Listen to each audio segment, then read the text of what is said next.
salên şerê cîhanê yekemîn sînoran hukmê xwe xwarine. Şerê xelqê di mala me de dibe. Têniya wan li derê me ye. Hesab li ser me ne. Bajar û war wêran in. Li serhedê artêşên Urus û Osmaniyan hetva civakê birine. Civak jî bûye du parça. Dema artêşa Urus tê civakên Müslüman, dema ku artêşa Osmaniyan tê vê carê jî civakên ne-Müslüman her tiştên xwe li dû xwe dihêlin û çol û beyaran dikevin.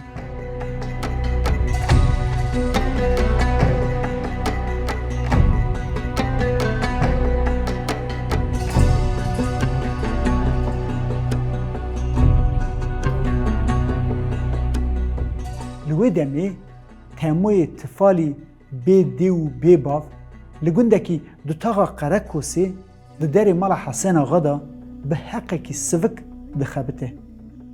Jîre jê hatiye. Ji ber wê axa jê hez dike.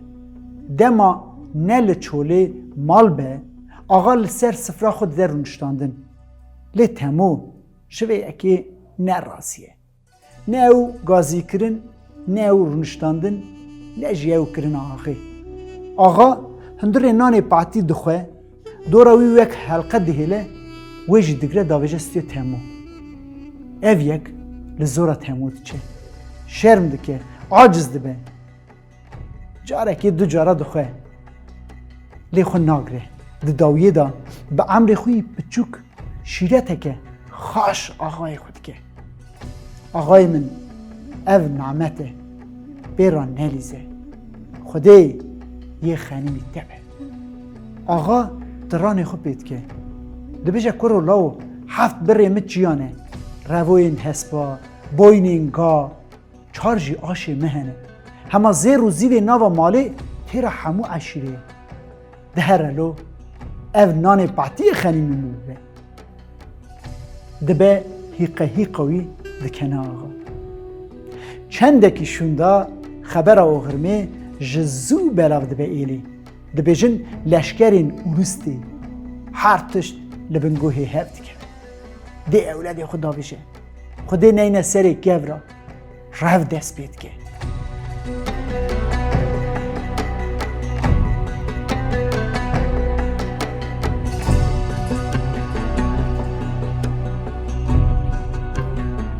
Civaka dutaxê jî ber bi rihayê bîrecûkê direve.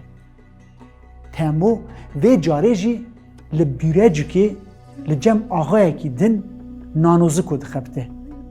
Ji ber jîr û jêhatîbûna wî ev axayê wî jî jê hez dike. Sala wextekê şûn da di anûstandinên nava malê a biçûk ji Temo re dihêle. Temo rojekê ji bo hin pêdiviyan dema ku dadikeve bajêr ji dûr va çavê wî galekî pejmûrde dikeve. Gal lê xerîb nayê. Gal lê xerîb nayê.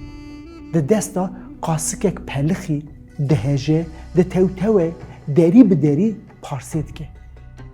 Benda galê dimîne. Dema tê cem dibîne çi? Mala min e. Erê ev gal Hesen Axayê. Lê helyayê bûye taw û derzî cilên li ser perritîne. Por û rûdan tev li hev bûye. Keç û spî ji ser dikişin. Temo deng didî. Dibê axa. Hesen Axa ji şermana ji nebîhîstî vatî. Temo cardin dibê. Hesen Axa. Ez xulamê te yî Temo. Ev halê te çi ye? Hesen Axa dikeve çoga. Digirî. Dibêje law min wê roja oxirmê her kes û her tişt wenda kir. Bi tena serê xwe man. Tu şiğul jî destê min nayê. Wiha bi parsê zikê xwe têr dikim. Êvaran jî diçim li kêleka xana bajêr kûçe peyn heye. Ew dergerm e. Peyn dikolim dikevim nav. Bi wiha stariya xwe dikim. Dilê Temo lê dişewite. تاولی به حرمتی آغی به نان پعتی تبیرت هم لروی آغی ناخه آغی هل دیده دبه زکیوی تیرد که جیرا دبیجه تو هر خانی ازی سبی بیم حیاکو استیم جخانه و نقطه تمو دما ود گره قوناغی جا آغای خور را بیاری پاری بید که دبیجه ازی دوسا جاره که دو جارا بخفتیم جا خیر آخو بهیلن از حسن آغا هلدن با خود بالا و آوا خارنا هون ددن تیرا من وید که من لداری حسن آغا دا نان خاریه از نکارم وی حالی دا بهیلن آغا به فکر و گوتنین تمو پرکی خوشت به بر و شاد به دبیجه لو او ناناجی